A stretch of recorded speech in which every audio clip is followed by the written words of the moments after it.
Mike's coming up, but Mike Elkin Financial Group. There's in this order. You know it, yeah. I like to follow directions. How about that? Now, they know each other, so I'm surprised they didn't make the chairs spread out more, or snuggle up even closer. I showered this morning. It's all good. Welcome. Thank you. Thank Thank you so much for being here. I can't wait to hear what y'all have to talk about. Well, I know what you're gonna talk about, but I can't wait to hear what comes out of your mouth. What comes out of all of our mouths? Ooh, I know. We're being recorded, right? Okay. We just have to figure out how to edit it. Yeah, later. yeah. All right. So we're gonna ask some questions, and then we will end at 3 so that you have an opportunity to ask questions. All right. Let's start with Alex. This is the big question. This is a big one. Talk to us about aging in place. There's some costs. A lot of us choose to age in place, and as long as possible. In fact, a lot of our seminars so far have been how to age in place, resources that we can access and go to for all types of aging in place solutions. So realistically, if you're hiring help at home, so we can age in place until we need some help, and then we can age in place even longer. So what's that look like? How much does that cost? Sure, great question. Where do we go to find the right person to take care of us? Great question. And as the financial advisor here, I have a cheat sheet with some numbers, so forgive me if I look at it. You know, I think most people underestimate what it costs to age in place until they're in the thick of it, right? And so I think when I hear aging in place, it's aging at home. And so really, the longer you're at home, the more the costs rival or exceed moving in somewhere. So you could look at hiring an hourly home health aide. You know, you can pay them $30 to $40 an hour, okay? Part-time help, think of 4 hours a day, 5 days a week. That could run you about $3,200 a month. Full-time help, think of like 8 to 10 hours a day, 7 days a week. That'll run you between $7,000 and $10,000 a month. Or if you just need, you know, 24/7 round-the-clock care from 2 to 3 caregivers, I mean, that could easily be $15,000 to $20,000 or more a month.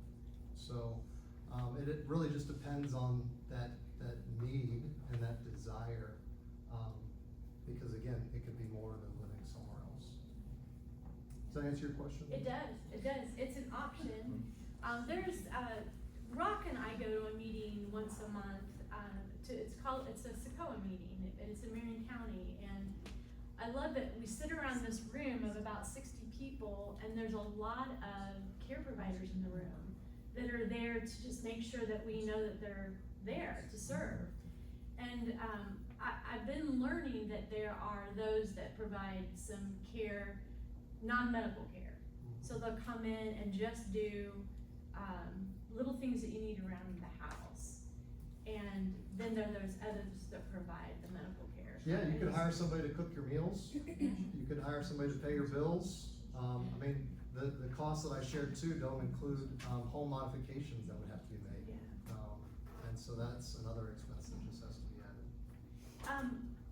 Jonna, we met someone that did go into the home and help people pay their bills, didn't they? Help them get organized? Yeah, they're called Daily Money Management.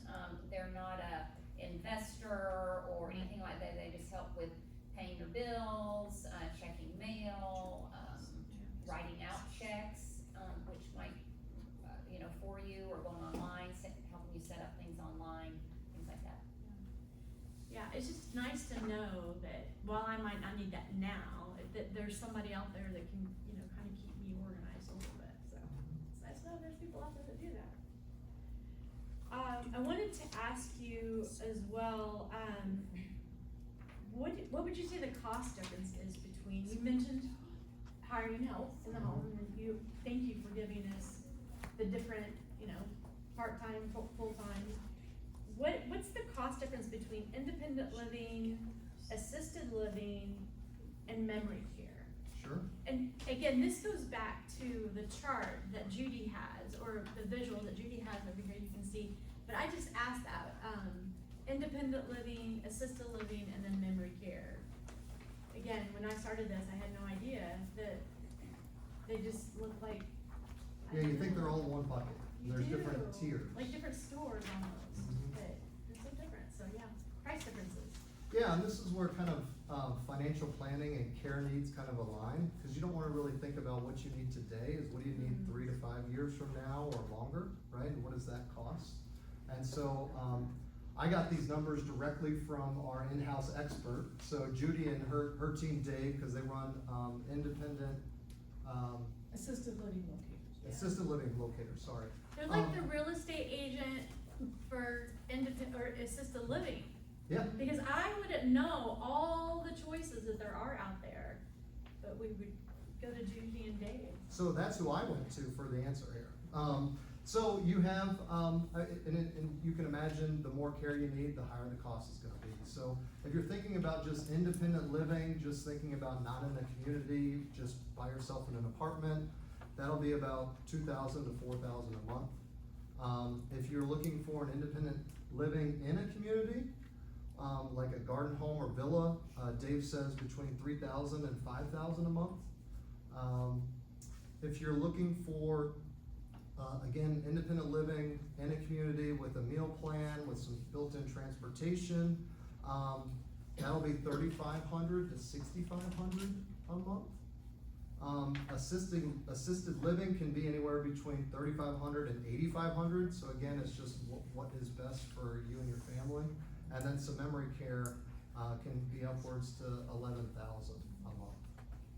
So, again, Dave and Judy can tell you specifically by community what that would cost, but those are some rough numbers that you can use in your planning. Can I ask a question? Yeah. What is the difference in 3,500 and 6,500? What are you getting? Yeah, I think each individual place is gonna be able to share with you the different, amenities. I'm gonna, oh, good, John. I'm not, well, I'll add to this, I'm not sure exactly from the details, but we've looked at this from my father-in-law.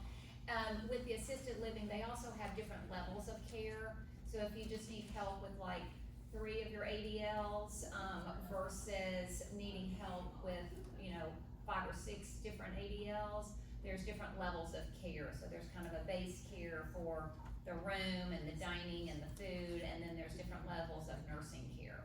ADL, adult, Stands for activities of daily living, Yeah. like bathing, taking medications, getting in and out of the shower, Transfer. spacing on some of the others. transferring.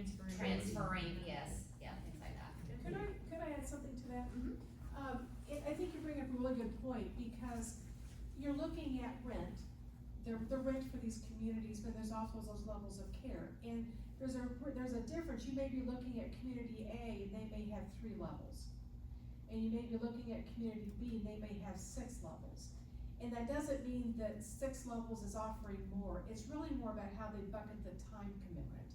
The additional cost is based on how much time they believe that, that person is going to need to assist them.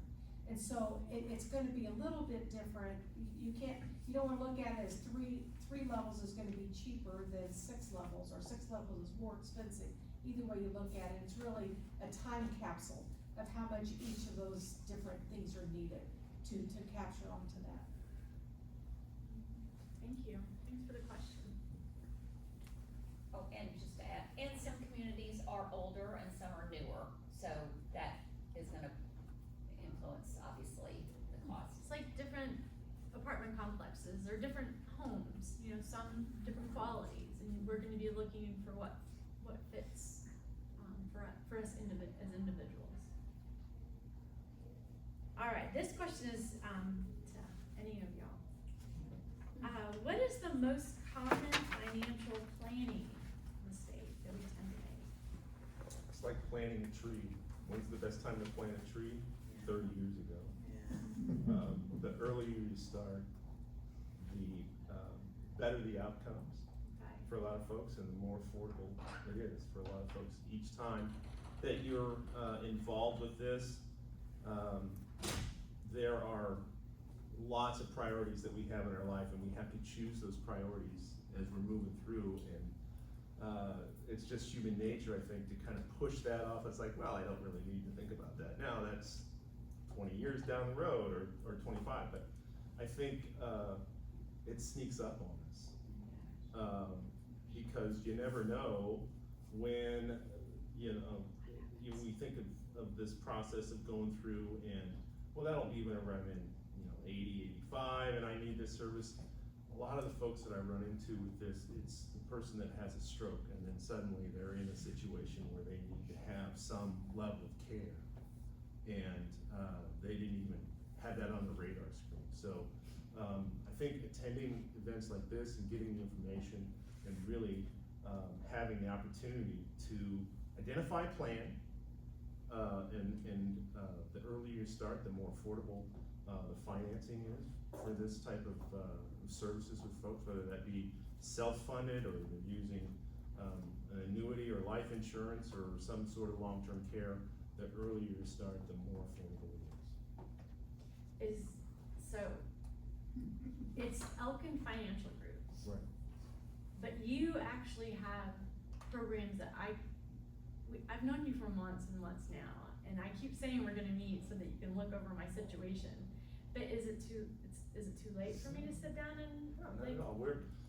We're primarily a health insurance company, but we also do life and annuities with folks to be able to put long-term care plans together for people. So it's never too long or too late to kind of sit down and have a discussion and at least take a look at that. And a lot of times it's not so much for you, but looking at the consequences of not having a plan.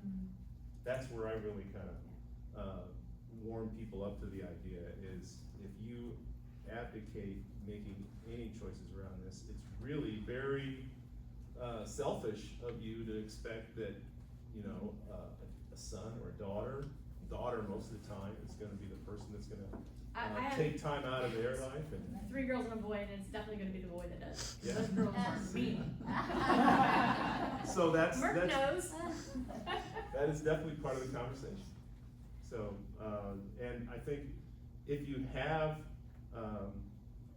the plan thought out, then it just becomes a matter of, how do I fund the plan? And that's where people like Alex and I come together and work with you on that, with the help of Jenny, of putting all these documents together so that everything just kind of flows. Well, he just tied right into, Alex, what do you see? There's a number of shortfalls, right? And I'm sure Jenny will talk about, estate planning documents or something like that, right? But also, as Mike alluded to, if the best way to battle long-term care needs is with long-term care insurance. And the best time to buy that is in your 50s. Because if you hit 60 or older, it's often cost prohibitive, right? So then what other assets do you have to just fund care? Because it could be limited at that point in time. And lovely, it's like you set me up for what I'm gonna say. Of course, having estate planning documents is vital, but that seemed like the cheat answer, so I came up with a different answer. And when I really think of specifically aging and long-term care, I see a lot of mistakes with people trying to gift assets, and more specifically, as an elder law attorney, my firm helps a lot of folks with navigating Medicaid, not Medicare, Medicaid. And Medicaid has what is called a 5-year look back. And we're gonna get into Medicaid here soon, so I don't wanna go down too far into that rabbit hole yet, but to play the Medicaid game, people will try to transfer their house to their kids, or they will try to add their kids' names to their house or bank accounts. What I can tell you is that's not gonna work for Medicaid. I always say Medicaid's smarter than people give them credit for. But most importantly, I fear when people do that they are now subjecting their kids' lives to their assets. So if their kid gets divorced, gets sued, We live in a very litigious society, so you can imagine these are very real issues. If the child's name is on those assets, it will get dragged into those lawsuits. It will get dragged into those divorces. And so I just see a lot of people try to gift assets to play that Medicaid game. 99.99999% of the time it does not work. So if that is something that crosses your mind, seek advice before you do it, because you could end up in not the side of the coin you want to be on. Betsy and I just went to lunch with one of our favorite title companies the other day that was just kind of talking to us about that same thing. People just going straight to them and for $250 adding their granddaughter onto the house, and then she was explaining, we were like, well, what's the problem with that? And she was like, well, when she goes to sell it, then now the granddaughter has some tax, could be, Yeah. have Oh, some yeah, tax I issues. Yeah. failed to mention the tax issues that gifting assets like that cause. Yeah. Yeah. And you won't feel it, but the kid will. Yeah. So they'll be really happy with you later in life, except quite the opposite, not happy at all. If you don't pay the tax man, then you end up There are losing the ways to asset. navigate taxes in a way that is a tax-friendly manner, but gifting is not one of them. Yeah. Thank you for that. Yeah. Jenny, tell us about Medicaid planning, like how does that work? What a timely topic, if you watch the Right, news because at all. yes. So I'm gonna keep it pretty general because what's on the headlines, every elder law attorney, it's not been around long enough to even be able to give any kind of, really important feedback. As well as the Medicaid cuts that will happen are not set to go until I think the end of 2026. So Medicaid, generally speaking, like I mentioned earlier, is vastly different than Medicare. Medicaid is a program that is asset-based and income-based, but it will help cover things like home health care to come in if you'd like to stay at home, if you're able to stay at home, as well as assisted living, as well as skilled nursing. Like I said earlier, Medicaid is smarter than people give them credit for. There are rules like the 5-year look back in place because most people, like Mike was sharing, waits until the emergency to start doing something. That's what they're banking on, is for people to be reactive like that. And they win most of the time because naturally most people are reactive. Medicaid, just like Mike was saying, the sooner that you can plan for it, the better. Also, like, I promise they didn't slip me a 20 to keep mentioning both their names, but also like Alex was saying, We'll set it up later, it's okay. yeah. Long-term care insurance is a legitimate, wonderful option that most people should consider, especially if you have the resources to do so. What I see in my world is most people don't get it. And so that's why Medicaid enters into the equation, because I help folks, like I said, navigate Medicaid. I help the folks that fail to get long-term care insurance or do not get long-term care insurance for any reason. It's like you have a hangnail and you can't get it.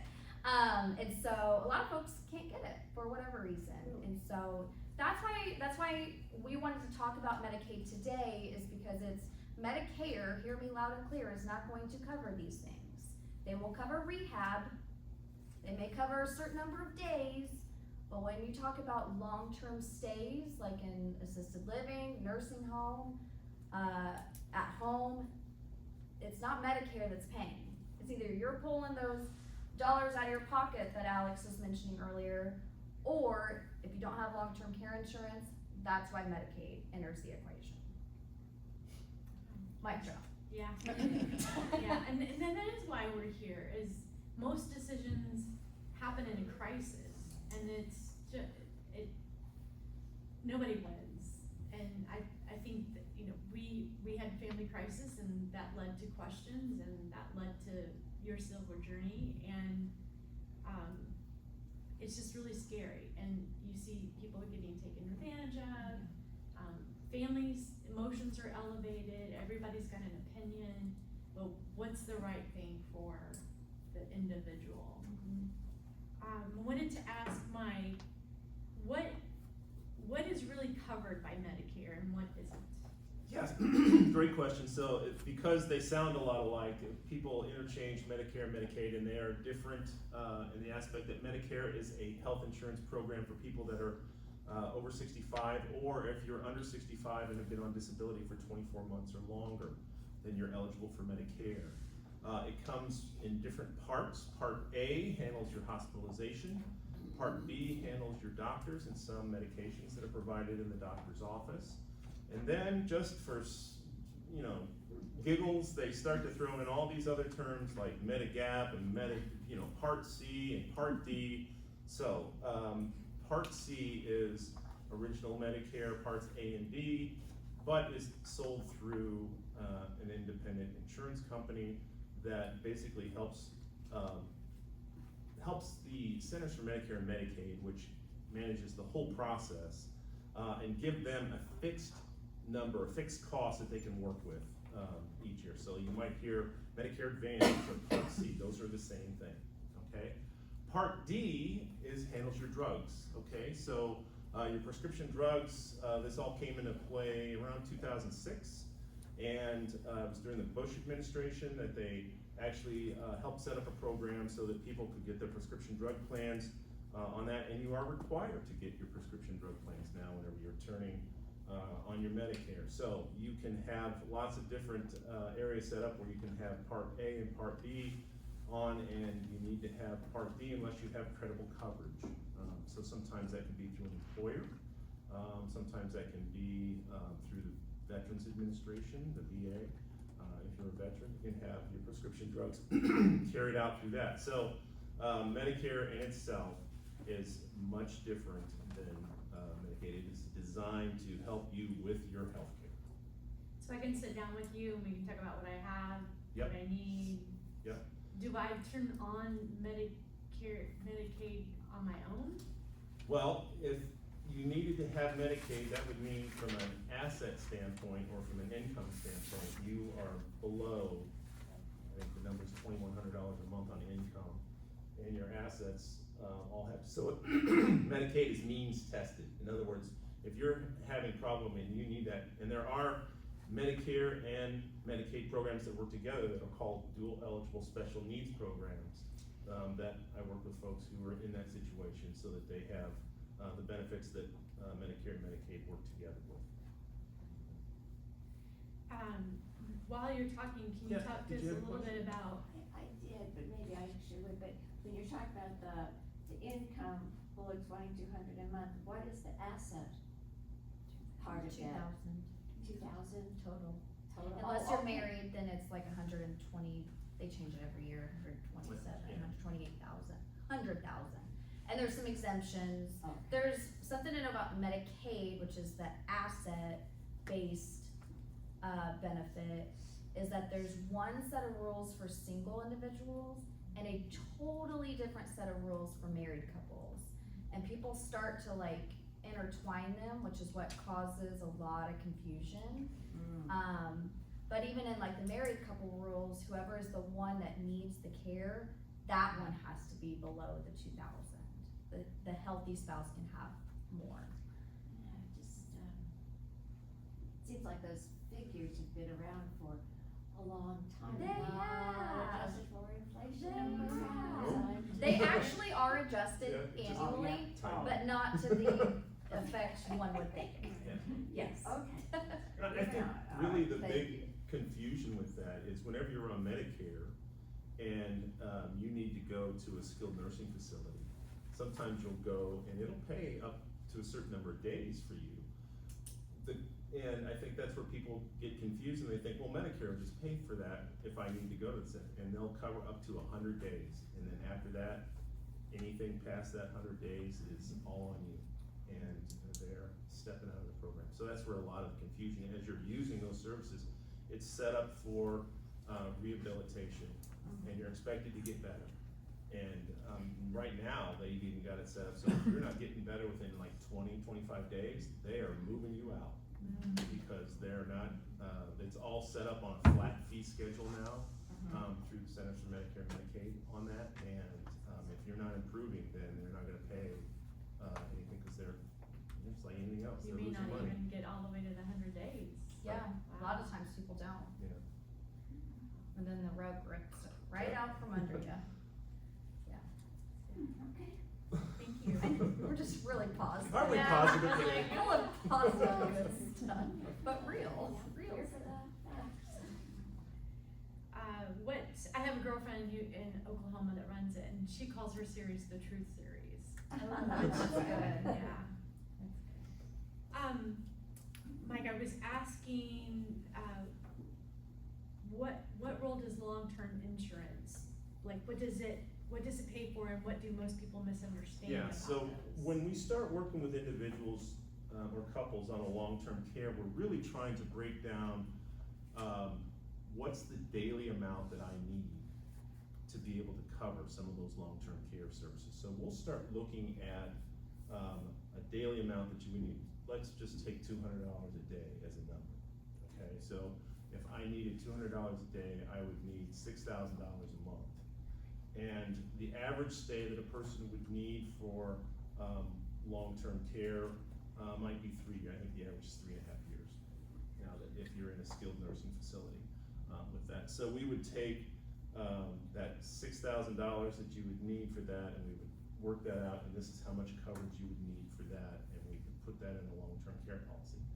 Long-term care policy's got a really bad reputation back in the 80s, whenever a lot of them were coming out, they were being sold for a lot of people, because they all knew that this was an event. 70% of us that are over the age of 65 are gonna use some sort of long-term care in our lifetime.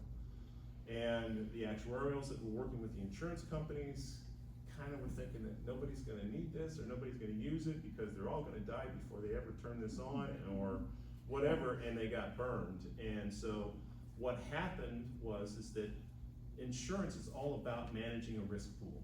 And if that risk pool is big enough, then you don't see a lot of changes in the premiums that you're paying for that. However, if that risk pool gets jeopardized because, hey, there was a hurricane that hit Florida and suddenly everybody's got turning in these homes, well, that's kind of the way the retirement was happening with this tsunami of people that were aging in and starting to take advantage of this, were really utilizing those services. So the premiums that the people were paying, which might have been affordable whenever they were working, and now that they're retired on a fixed income, those premiums kept going up. Well, you could lower the benefit that you had on that to make it more affordable, or you could just pay it.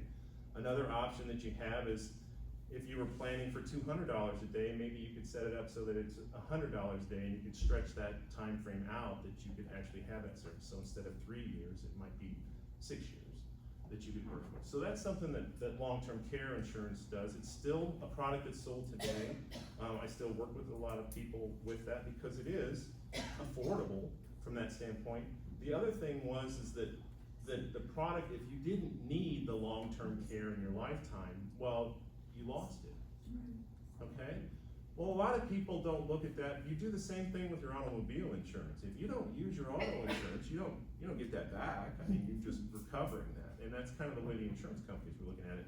They've realized that it's a much better play for this particular topic if they start to move that into hybrid products. So they started working with life insurance as one of those. So if you didn't use the long-term care insurance in your lifetime, at least you still had life insurance that would go and pass on to a beneficiary.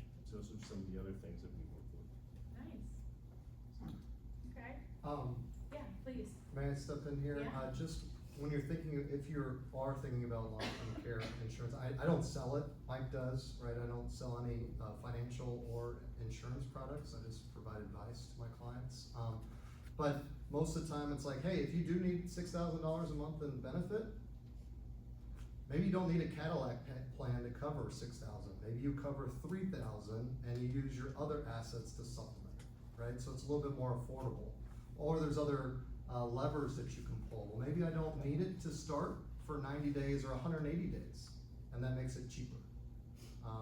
I definitely advocate for an inflation rider on there, but there's different levers that you can pull to make that a little bit more yeah, that's all part of the planning process. And really, we're working with Alex and his team a lot to basically understand what's the income hit, because if you're utilizing assets, those should be generating income, and if you're starting to dip into those assets at that time to pay for long-term care, well, that'll completely wreck anything that you've got set up to be able to carry the income that you need to be able to do the other things, and if you're married, even more so. Do you guys plan together? You guys like have this, like, I feel like there's a puzzle. Not yet. Not yet. Ah, I mean, it should be a conversation that you're having with all of those yes, individuals yes. to be able to set that up. Any VA benefits? Oh, yeah. Well, there are VA benefits, and they do provide that custodial care. The problem with the VA benefits on it is they're mean tested as well. In other words, they're gonna get to a point of, they have limited funds that they're available, and they are looking at the people that need those benefits the most. So, the military has a very strict set of rules and how they put the criteria together for people who are eligible for those benefits. And there's just a very small percentage of people that actually are eligible for the VA benefits that will be able to provide the long-term care. There are on the federal level, there's benefits on that, and at the state level, there are benefits for long-term care or skilled nursing care that you would need to be able to have that, but it is basically set up to the rules that they have of what is your infirmity that you have and where does that fall on their scale, and then the next thing is how much money do you make, and if you're not at that level where they need, then you're not eligible for it. So it's just a very small percentage of people that are eligible for the VA benefits that are out there. Thank you. If I Ask could- but don't expect. Yeah, back in 2018, if any of you have any parents that may have received, most often the benefit's called VA aid in attendance. That's what is most often is what gets used to support folks to cover long-term care. Back in 2018, they instituted a look back similar to Medicaid. Theirs is a 3-year look back. Prior to that, they didn't have a look back. And so when they put this in place, it kind of caused people to be like, okay, well, it takes sometimes years to get approved. And they do go back retroactively, so you do get any, from date of application, but because of that, it seems that more people gravitate towards Medicaid, because Medicaid will cover more than VA. A weird little fun fact is Medicaid actually pays the provider. So like the person doesn't see that money. That's a common, people think that Medicaid's like, paying the person. Medicaid pays the nursing home or the home health care agency or the assisted living, but VA actually pays the person. And so it was a very popular benefit before they instituted these new rules, because it really turned into just an additional income stream that veterans or their spouses rightfully should be able to get, because of those I want to say new rules, but 2018 is kind of far back now. Though when those happened, it was kind of like, well, heck's the point now. Right.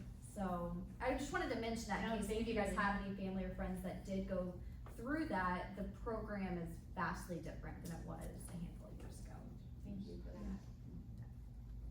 That explains why, when I first got into the business in 2013, huge. I was told something Yeah. quite different. Yes, it was huge back then. So much so that my office, we don't even help with VA and attendance. We just refer those to the local veteran service organization, VSO. If someone does, it's just, the process is so cumbersome. I don't want folks to have to pay for someone like me when the VSO can do something equivalent. Good, thank you for that. All right, Mr. Alex, what financial strategies would you recommend when someone's selling one of their greatest assets, which is the family home? Sure. So what should we be doing there? It's not as easy as just saying, let's just sell it. If you are thinking about doing some asset protection, wanting to leave some money for the kids potentially, and wanting to go the Medicaid route, Sometimes the house is determined as a asset that does not count towards the asset level that Jenny was talking about. So if that's the case, then you may wanna hold on to it. However, if you've determined that, hey, I wanna sell it, right? Oftentimes, selling it sooner rather than later makes a lot of sense. Just because there's oftentimes a disconnect between, hey, I need to pay something, but I have no money to pay it. So I need to sell my house to pay that gap, right? You also wanna just make sure that you've lived in the house for 2 of the past 5 years, so you get the home sale tax exclusion up to $500,000 of capital gains if you're married, or $250,000 if you're single. So, that's what I would say. I wanted to bring Rock in on the conversation on this. Rock is, with, Yeah. across Wake up. country. I was paying attention. Because we do work a lot, sometimes whenever you're in this situation, and, the savings aren't there, a lot of times the biggest asset that people are sitting on is their home. And there are a lot of strategies that we work with through, reverse mortgages to be able to help fund these type of programs, and Rock, you may wanna say. a little Yeah, bit. well, thank you for that. So there are some shields that a particular reverse mortgage will help with when it does come to Medicaid, and Alex touched upon some of that. It's always great, I have to cover my butt, it's always great to then talk with someone like Jenny to make sure that is the case. There are some exceptions, and so you guys have talked about a couple things. One thing you guys, were talking about was income. We look at it as cash flow. Distributions from a reverse mortgage, which is nothing more than access to another asset that you have, is not income, it's a distribution, it's loan proceeds. So that, with the right strategies, can help navigate around some of the other income restrictions. And so if you think of it as the money that Alex manages and that Jenny helps protect, what a reverse mortgage does is give you access to that. It allows you to use it. That's all a reverse mortgage does. Does that kind of help, Mike? Yeah, absolutely. Yeah. I mean, And so that's one of the then- tools in the tool belt. It's Yeah, the well, tool. and then it Yeah. does free up, there are things, if you wanna tie in everybody to this, a lot of times people are sitting on a home that simply no longer fits their needs. So there are strategies that you should talk about with Mike and Leanne. Does it make sense to then move? Does it make sense to free up some of the assets, cause maybe you don't need all of that for the new home? What is happening more and more is people are also using reverse mortgages on the purchase of that. And again, there's different ways that you can shield that. So too often, as Mike said, people are house rich, cash poor. It's great, they kinda got that from their grandparents, they still remember the Depression era. Not gonna have a mortgage payment in retirement, so I'm gonna put all this money in there. When perhaps they should have had a conversation with someone like Alex or Mike. Hey, wait a second, if I don't have to have my home free and clear in retirement, cause I can use a reverse mortgage, where is a better place for those assets? Is it insurance coverage? Is it income producing assets? So we're having those conversations more and more. And again, as Jenny said earlier, it depends. It depends on what your individual needs are. And so having someone that can sit down and talk to you and customize a plan that's best for your situation is just invaluable. That's why I appreciate them so much. Thanks, Rack. Thanks for paying attention. Well, but they brought up some other points as well, in the fact that if you've got this need, and now you're trying to balance what insurance coverage do I have? And what is that need, whether it's $3,000 a month or $6,000 a month, and that still is not the care that you need, then what I do is and Mike brought it up, don't forget you have this other asset to help cover that gap. So that's and people forget about that. And so it is nice, and what we're seeing more and more is people and financial advisors. I know, Alex and I have communicated some, and I know some of the background that he has being an RICP. They're saying, wait a second, let's not forget their largest asset, we can cover that gap. So I don't have to pay for all the insurance I thought I needed, I've got some of that coverage within my home equity. Thank you. I wanted to ask Jenny and Alex, how can families work together to financially prepare for someone's care without creating conflict or guilt? Good question. Depends on the family. Anyone has a magic pill answer for that, sign me up. I mean, what I would say, there is no one solution for all families. What I will say works more times than doesn't is conversations and transparency. The moms, the dads, the grandmas, the whoever that put their head in the sand and avoid these kind of really not fun, really annoying, really whatever word you wanna use, conversations. They just push that, headache and stress and work down the line to, their kids, very typically. And so I always say there's gonna be work and time and probably some headaches and money that gets spent. It's either you that pay it or your kids or, whoever's gonna step in after. And so the more willingness that you, as well as the people that are gonna be stepping up in these kind of roles, think power of attorney, healthcare power of attorney, executors, those sort of things.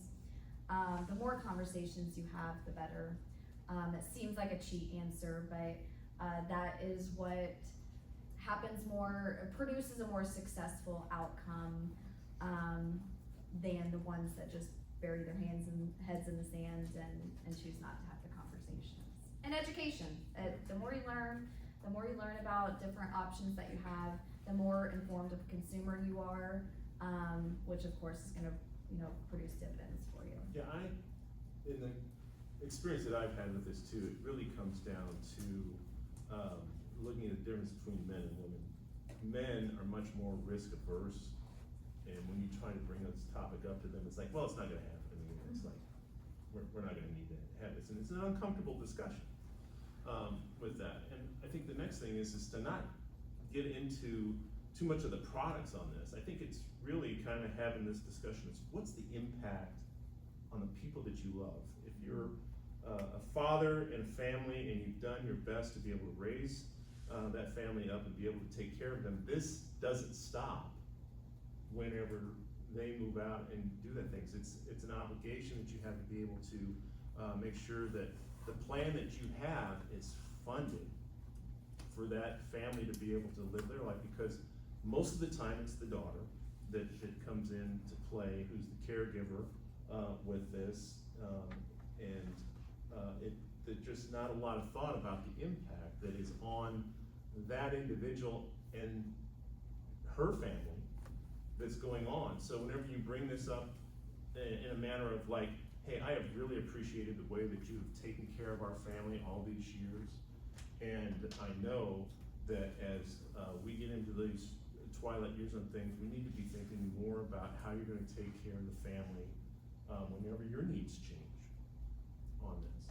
And that is a conversation that opens up something, because you're kind of putting that in there that you've always done this to be able to take care of us as a family, and this is just another transition that we have in life that we need to be able to do some planning with and really understand what the impact is on the rest of the family, so that we can make sure that you can be taken care of, and also that we're able to live our lives and be able to love you just as you've loved us all those times. And I think one of the books that I've got on the back of the table is What My Loved Ones Need to Know, and it has some of the discussions around there, some of the documents that we're talking about up here in there, and that is a very good way to sometimes bring that up. It's like if there's a gap that you have where something needs to be filled out into that document, that's a very good way to kind of bring up that discussion.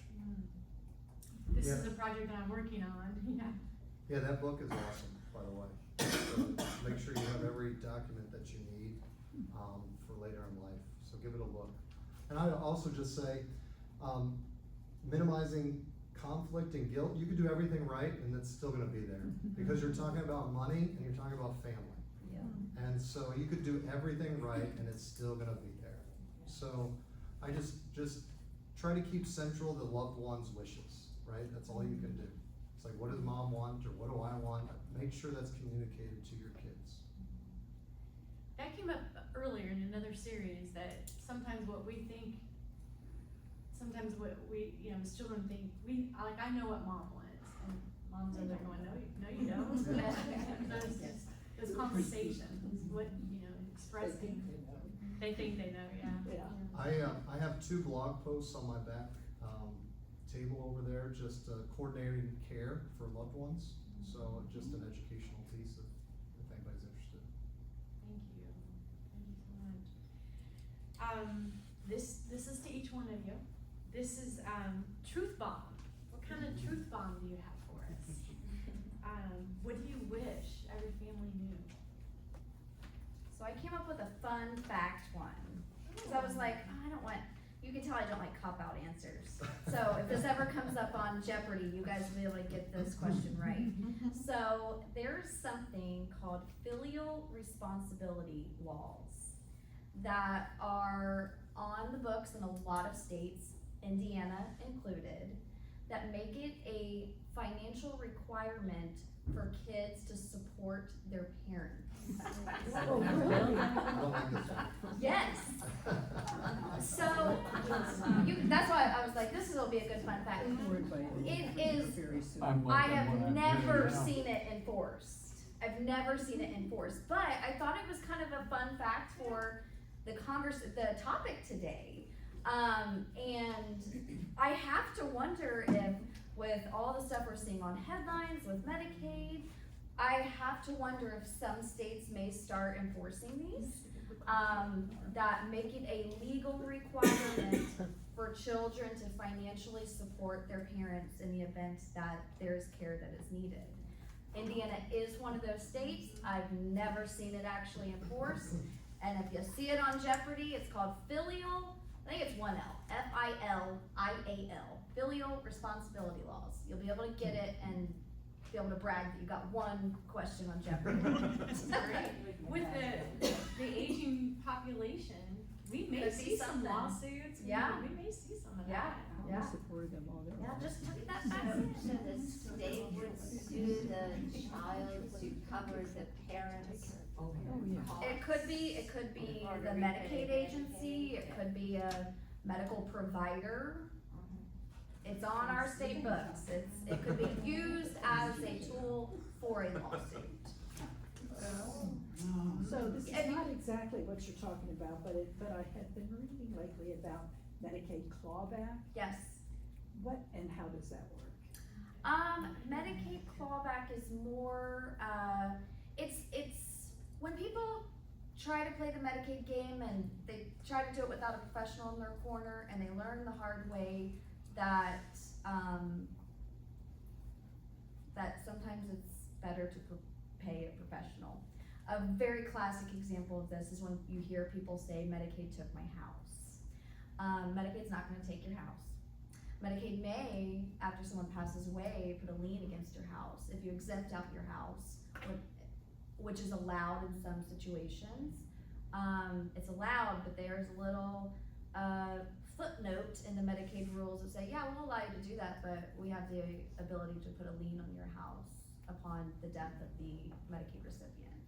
So there are ways to avoid that. I know them.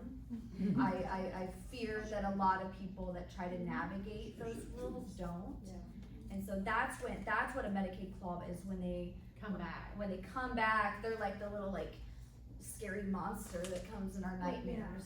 Yeah. I had a situation with my mother-in-law who was on Medicaid for years, was in a nursing home on Medicaid for years and years and years. And she passed away, and I was her power of attorney, but of course, once she died, I had nothing. Yep. But they came back to me and said, you need to pay us X amount of dollars. It was a small amount of money, but she didn't have any money, Yeah. because And she was there's only some allowed to people have that like write that $20 check. a month. You didn't have to write that check, No. but they want you to think. They want you to think They- they yeah. have to. Yeah. But I was just astounded that they would take the time to come after such a small amount of money, Yeah. you know? Yeah. Oh, Judy. Question for you, for Jenny, so my stepfather's on Medicaid. Can I ask you to hold that question? You'll be the first one to Yeah. get us to ask a question. I just wanna. Write it down so you don't forget. Yeah, Oh, okay. She's got notes, I can. I see. just I just want to give Alex and Mike an opportunity for their truth bomb, and then we're gonna get into questions, and you'll be the first one. Truth bomb, do Go you ahead. have one? I would just say there's no such thing as free care, right? Someone is paying something. Yes. That you're paying with money, your time, or your health. And so you often don't think about it, again, until you're in the thick of it, but, or you're forced to plan at the very last second. And so someone might be writing a big check every month. Someone might be quitting their job and taking care of somebody. It's just, planning doesn't only help minimize costs down the road, but it also helps preserve relationships in the family. And so I just say, just have a plan for when something happens, that people know that this is what I want done. There's a really good book I just recently read. I actually sent it to Jenny, I should send it to you, Mike. It's called Being Mortal, by Atul Gawande. He's a surgeon, trauma surgeon, I believe, but this is about his experience with his dad and the questions that he asked his dad at end of life about how he wanted to be cared for. And it was a great read. I think it was published 5 or so years ago, but it's really come to the mainstream now, but it's a great book called Being Mortal. Being mortal, thank you for that, Alex. So some of the headlines that we're reading right now is the outcome. How many of you are afraid of Social Security, running out of money? I think the date's 2035 now, and it officially hits the skids. Well, guess what? Medicare is 5 times more expensive than Social Security. And because of the lack of planning as a society that we've had around this, Medicaid is the primary payor for a lot of the skilled nursing care that people need to receive in their lifetime on that. And so what you're seeing through the legislation is trying to get some of this money in order, because the programs have been abused with fraud, waste, and abuse for years now, and they're trying to be able to make sure that this can sustain itself and be able to work through. So I can tell you that just because Medicaid is paying it doesn't necessarily mean that is a place that you would like to stay or have a loved one stay. So the truth bomb that you have is take some time, have the conversations, and start to put together a plan that you can fund and be able to work with this. Just the earlier you start, the better off it's going to be for everybody. Because I can say, much like the VA benefits now, yeah, they're going to be there, but they're going to be in short supply for a lot of folks. All right, Judy. Thank you. The first question. Steph, as I'm on Medicaid, transition with the Pathways Yep. program, that was No comment. a very difficult transition. Yes. Do you see or foresee, with this transition with Pathways going to managed care, where this law, this filial responsibility law, has a higher likelihood of coming into play to balance that $2 billion deficit and did that really happen during COVID? Is that really where that deficit kicked in, where they couldn't take people off? Yeah. But do you, because they've gotta come up with the money somewhere. Yeah. And do you foresee that as being, a funding way, where it's on the books, hasn't been implemented, but it's there? Is there a reason to be concerned that that could get activated as a way to try to balance that $2 billion deficit? My short answer is yeah. I mean, if desperate times come, or could lead, yeah, I mean, it's, I'm notorious for, butchering sayings. Kayla can vouch for me, that's why I stopped, cause I was about to butcher a saying. I'm notorious, it's like my little fun fact, I can't ever say a saying right. Anyways, okay, so to fill everyone else in, if you don't know, a couple years ago it was released that, and it wasn't COVID related, it was essentially a glorified typo in our Medicaid budget, our state Medicaid budget, this is not federal. it was an oopsies, to the tune of 1.8 billion with a B dollars. I think I'm done there. I could go on for way too long about it. The consequence of that is they had to make some very significant changes to what is called Medicaid waiver, which is the program that covers home health care and assisted living. That is what she's referring to as these changes that occurred that are a disaster. It's a total disaster in my world at the moment, Medicaid waivers specifically. I have current clients that they are eligible for assisted living level care, but because the waiver program is such a disaster, they're going into skilled nursing homes. That is costing the state more money because nursing homes cost more than assisted living. So, sure, I could see a possibility if things got, so bad that, a medical provider or our state Medicaid agency, if they really wanted to use that, it would be a case of first impression, I'm sure, because I've never seen it enforced here. But until we get our hands around what is going on in Medicaid, I wouldn't be surprised if something, like filial responsibility laws, you start hearing about them more. Because they are on the books on a lot, but not all states. But Indiana is one, so.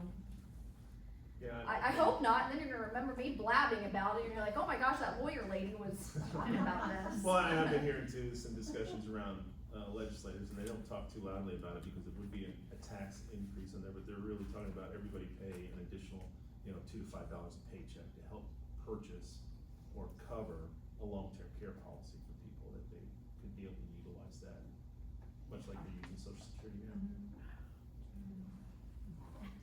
But they're not gonna talk about it loudly. No. Back rooms they'll talk about it. It's not really a problem sometimes that politicians solve, because if they solved it, then they wouldn't be able to raise money on it, so get elected. Alright, time for questions, yeah. Well, So- Brock and then Nancy. So something that comes up, at least on my side, whether it's reverse mortgages, and I'm kind of teeing this up, especially for you, Jen, is, the services that people provide, like us, aren't free. And so people are like, well, that's expensive. So sometimes it's compared to what? And so that would probably be, like for you, the cost to provide those services. Some people are like, well, I don't wanna write that check. But I'm sure you've got horror stories where they would have been much better off if they'd written the check. And the same with Mike's advice or Alex's. So maybe address the cost and the benefit for people, like some horror stories maybe? I have such a bleeding heart. A lot of elder law attorneys do. Someone told me once elder law attorneys are, what do they say, like social workers with law degrees. Like we just have bleeding heart. And I've always remembered, whoever that was that told me, I always remembered them saying that. And my heart breaks for the way more people in this state and country that cannot afford people like me. And there are insufficient resources to support those folks. One that I'll name drop for anyone that may need someone that offers either free or reduced fees for these kind of services, a Senior Law Project. It is an Indiana organization through the Indiana Legal Services, which, all that to say, it's a non-for-profit organization, lawyers that help seniors, and that this would be something that they would help with. To Rock's point, they have way too much work. You'll probably have to call multiple times to get a response. I hate that. I hate it so much. If I could run my firm and keep all my employees employed and, do it as a non-for-profit, I would, but, yeah, this isn't surprising, you get what you pay for, and I think everyone knows that saying, and I don't even really like saying that, but, when it comes to these kind of navigating these end of life, or aging, or whatever issues, there's a lot of peace of mind knowing when you're working with qualified professionals and the counseling that they provide. But that does help with the core cost and the stress and everything else. That's your big benefit, it costs Yeah. you this. I actually have Right. kids that will pay for, did you need the name, did you? Senior. Senior Law Project, yeah. Thank you. I even have kids that will pay for, like, my firm services for their parents, because they see that value, they see the writing on the wall, that either they're gonna have to navigate this mess, or we can shift that burden to Jenny's office. And so, yeah, I mean, there is stress and energy and time, and time is money, I got that saying right. Rob, to your point, both of my parents were on Medicaid. I tried on my own, it looks like a simple application, it looks real simple, Yeah, they got denied. and it probably shouldn't have, And they shouldn't have, Yeah. but they did. Yeah. But then it became the right choice to write the check. yeah, And it made all the difference in the world, to your point. Yeah. I mean, all the difference in the world. It sounds like a lot of money, yeah, but it really isn't in the big scheme of things, because if they don't get approved, yeah, somebody else is paying for that. yeah, And it would have been my sister and I. yeah, Good point. Is it Kim? Kim? I'm gonna have Nancy and then Kim. I'm not sure I'm gonna even be able to verbalize this, but, are there a lot of people who are stuck in the middle where their income isn't very high, but they got a lot of assets, so they don't qualify, and there's no way they could pay for, nursing home insurance, which is outrageous from everything I've heard. I mean, I have one little policy that maybe it would pay for a week if I get disabled. That I've carried and paid for 20 years. It's worthless probably. But I have low income, but I have a lot of assets. And I have a lot of equity in my house. Where would I even start to make a plan for myself? And we recently got married. well, Congratulations. That really complicates. We have to.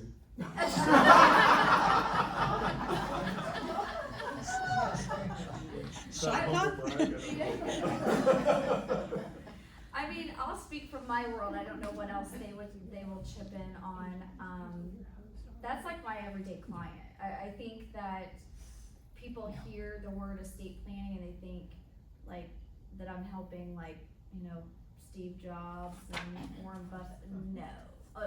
There's not a lot of those in Indiana for a business to sustain. There are strategies, at least in my world, that are most often using what are called irrevocable trusts to protect assets that will allow for, if there is a need for care down the road, instead of private paying, Medicaid would pay. Transparently, that's what I have my own parents set up in. They're very, everyday family. They didn't make a lot, but they made enough to give a crap. And so there are strategies for you, at least from my world, I can speak to, that is most often what gets done for folks that fit that kind of fact scenario, are looking as to whether an irrevocable trust to protect your assets against Medicaid makes sense. Is that something that would be changed based on my advanced age or need? To protect your assets for long-term care purposes, it would need to be irrevocable. By far the most popular type of trust out there is a revocable. So that would be maybe a note to check to see what kind of trust you have. Yeah. So irrevocable protects assets, and then of course you guys have. And anything that's else? something that a lawyer would do. Yeah, elder law attorney. Nancy, it's, hey, what assets do I have? What's my balance sheet look like? Here are all my assets, here's my liabilities, what's my net worth, right? And then that's kind of what you are today. And And what do I need to run my life? That's my spend number, all right? Well, in the future, this is my spend need. And what's the gap between the two, and what assets do I have to cover that? And maybe there's a gap, maybe there's not a gap. What are your wishes, right? Are my wishes to fund my life and, that's all I care about right now? Are my wishes, I'd like this farm to be to my kids and stay in my family forever? All right, well then, there's a risk that if you have a long-term care event that extends for many years, that you can't fulfill that wish. So that's where Jenny comes in with an irrevocable trust and that planning, so Medicaid can't access that. So it's really, hey, what do I have going on today? What does everything look like? What do I want to accomplish down the road? And what's that plan that we've been talking about? What's the plan to get you from point A to point B? Yeah, and part of that too is multifaceted. It's looking at the income stream that you wanna be able to derive from that. What are the tax consequences around that? Because you start shifting assets around, you could be vulnerable for, tax payments that come out of that. So just a lot of different variables, but that's where working with professionals, they can sit down, evaluate what your needs are, and be able to put you in the right product. So a lot of times I have people that, have an old 401k that's still sitting around, and we'll move that into, an annuity and be able to put a rider on that annuity that'll cover some of the long-term care concerns that they have. I'm gonna ask Kim to ask her question, but real quick, I wanted to ask, is there a tax person we need to have as a partner? Probably. Always. I didn't even have to look at this. Yeah. I mean, taxes are everywhere, Yeah. right? And whether we like it or not, this world is very fragmented. I wish it was more, I mean, it is cohesive in a way, like when you work with professionals that are used to collaborating, but, you know, if someone asks me, well, what about this tax strategy? I'm like, I don't know, you need to go talk to John Smith, the CPA. Yeah. It's like whack-a-mole, Yes. you hit one thing and it causes another effect. So you really need to have that holistic perspective. Kim? I really have no idea what I would need to use either of you guys. Do you charge by the hour? Is there like, a beginning amount someone would probably be paying? And I understand everybody has different, it could get really big and ugly for some people. Well, I can share with you, they'll talk to you first. What's that? Like they'll sit down, they'll all sit down and just talk to you first before they would. So you kinda know ahead of time what you'd be paying? Absolutely. Not like you start down this track and then whoa, you know? Yeah. I sat with Jenny's team, I know for an hour of them just asking me questions, before they ever said, well, this is what we can do, and I still haven't done it yet. But they call me and check on me periodically, like, are you are you ready?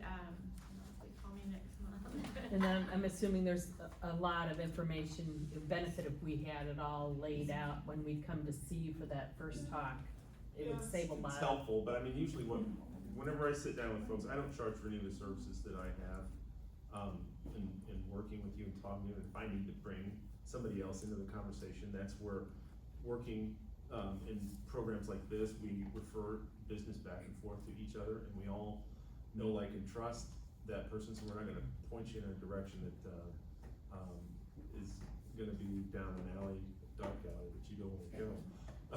But, again, I get paid based on the carriers that I place you with and the products that we have. So there's never any charges for me to sit down and talk with you about what's going on with Medicare or insurance in general. I asked about, we have irrevocable trust, and isn't it true that you cannot put, IRA funds into Yes. a trust? So is it smarter to buy down your spend your IRA money, where you have to pay taxes on it when you take it out? Or do you leave that money, because that is money that the Medicare can take? Yes, yeah, it's a balance. I mean, it always depends. That's always my favorite answer.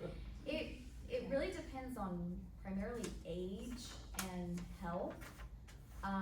If I'm working with someone that, you know, they're saying they may not make it another year, I'm not gonna in good conscience tell anyone to like liquidate their retirement account. But otherwise, if kind of the theme of today seems like the earlier we start planning, the better. There are plenty of strategies that we lean on folks like Alex to help us, like, okay, we've got this, retirement account that's hanging out here, it's exposed, we wanna get as much of that bucket inside the trust to get protected, let's figure out a strategy, and it's usually like a multi-year strategy of pulling some out each year in a I don't wanna say tax intelligent way, that's slowly taking money out of those pre-tax retirement accounts and getting them inside the trust. So it really depends on age and kind of how many years we, will likely have to work with, as well as health, and if someone's not in great health, then we'll keep those out. So one of my goals for every client is to minimize their lifetime tax bill. And so if one of your goals is to fund this irrevocable trust or spend down my assets, all right, well then I have $1 million in my IRA. If I'm gonna pull it out in 1 year, that's a 45% tax bill. Right. Right, so then, all right, I'm still young, I'm still healthy, do I pay it out over 6 years? I mean, what makes the most sense? Yeah. And so that's just where you have to have a long-term view. A lot of CPAs do a great job of how would I minimize my tax bill this year, but many just don't have the capacity to forecast with you, what is my tax bill gonna look like over 5 to 10 years?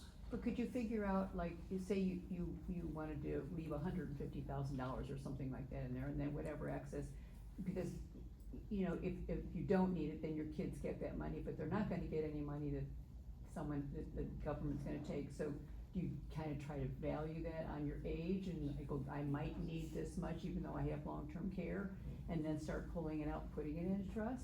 Yeah, everybody's a little different, right? I mean, for most families, if you're gonna pass and then the inherited assets are going to the kids, there's a law that was changed and you have to pull IRA assets out in 10 years. Right. And So that's when your obligation to them. kids are in their highest earning tax brackets. Right. So oftentimes it makes sense to pull it out more now when you're in a lower tax bracket because you're saving wealth over the generations. Right, not to give it to them, not to worry about giving it to them. I always say with those accounts, they're a little bit of a thorn in my side, because if you're not gonna pay the tax, your kids or your beneficiaries are gonna pay. Like, there's no magic pixie dust Right. that's ever gonna, unless you give it to charities, which most of my clients wanna give it to their kids or beneficiaries, there's no magic pixie dust that's gonna turn that into no tax. Right. It's either you or your kids or beneficiaries, Yeah, obviously, Yeah. I'd rather pay the tax on it, Yeah. so I'm trying to figure out in a in what smart ratio- way. in what ratio should you do that? Yeah, That's a good question. Judy? So my question to go with that is Indiana doesn't have an inheritance tax, so how does all of that, so. If you have under 30 million, you're okay. If you're over 30 million. Then adopt me. You need to Yeah. talk. So what I'm saying though, when you're talking about the IRA and taking it out, so, but the kids have to pay tax, but if I inherited it, So it's because they're different, taxes are always up our grills, right? So that is income tax. okay. So then when it comes to the kids, that's still income tax to the kids. And earlier you had said something about gifting. Yep. That would be a tax, but Yep. what is the difference between gifting versus the inheritance? Cause there's gift tax too. Only if you're above. But what Only I'm if saying you're is above. what would be like if my parents left the house to me? Yep. What's the difference between it being gifted and inheriting it, I guess is what I'm saying. Like, Yeah, go ahead. It's the step up in basis. Exactly. So if you gift something, say the house was bought for 100 and now it's worth 500, the basis travels with you. So your basis is 100. So when you sell it, you have to pay $400,000 in capital gains. Are you gonna Right, see okay, that? okay. If mom and dad own it and they die, then the value gets stepped up to the date of death value. That's good. And so then you inherit an asset has a basis of 500 and is worth 500. So gifted is. The basis worth more for travels. me. Yes, Correct. yes, that's kinda what I was blabbing about But I earlier. guess what I would mean is, but what defines gifted versus inherited? Because if they put it in a will that it's to go to me, Does that mean it's gifted, or does that mean That's it's inherited. That's in So then what would? Gifted would be while they're living. well, That they would put my name on it? Yes. Yep. good question. Yeah, it was a good question. That's when they go to the title company and put their grandmother's name on it? Don't do that. Don't do it. It just makes my job way harder. Yeah. And that kind of goes to, there are a lot of forms that we're talking about, like your power of attorney and all that, you can find online. But if you don't really know what's behind some of those forms and you think, oh, this is a great cheap way to do this, always have a conversation with somebody like Jenny, because she can say for sure what you need and what's behind that, and that you don't paint yourself into a corner. I have another question. Does it, if you have a trust, whether it's irrevocable or revocable, does it go through probate? So long as so the only time you're going through probate is if there's assets held in the person that died's name, and those assets are in their name only, so no joint ownership, and have no beneficiaries attached. Those kind of, I'm gonna say that again just to let it sink in, assets that are in one person's name with no beneficiaries attached go through a will, or if you don't have a will, then go through one of these weird laws called intestacy rules. That's when you're going through probate. In Indiana, those assets total have to exceed $100,000. A few years ago it was $50,000, now it's $100,000. But if you have beneficiaries and everything's in your trust is a Then beneficiary, you're good. it's not going to, because a friend of ours said they went to their lawyer and they were insistent that if, whether you have trust or not, it's going through probate. Ooh, okay. I didn't wanna argue with her because she's not one you wanna argue with, so I just kinda let it go. Yeah, you just let it, So, yeah. Just yeah. confirm that maybe. Yeah, yeah. We are gonna talk about probate next month. Right, I Yeah, did that's see a great that. segue. Great setup. I was gonna say, if somebody contested that though, then it would go through. That, yes, yeah, if there's and anyone can contest anything at any time, yeah. That's a really gross way to end it, we gotta end on a way better. Contesting will, Yeah. I don't know what it is, but, Bad taste. yeah. Does anybody have another question? We can noodle on to, okay, good. I just said it really wasn't, but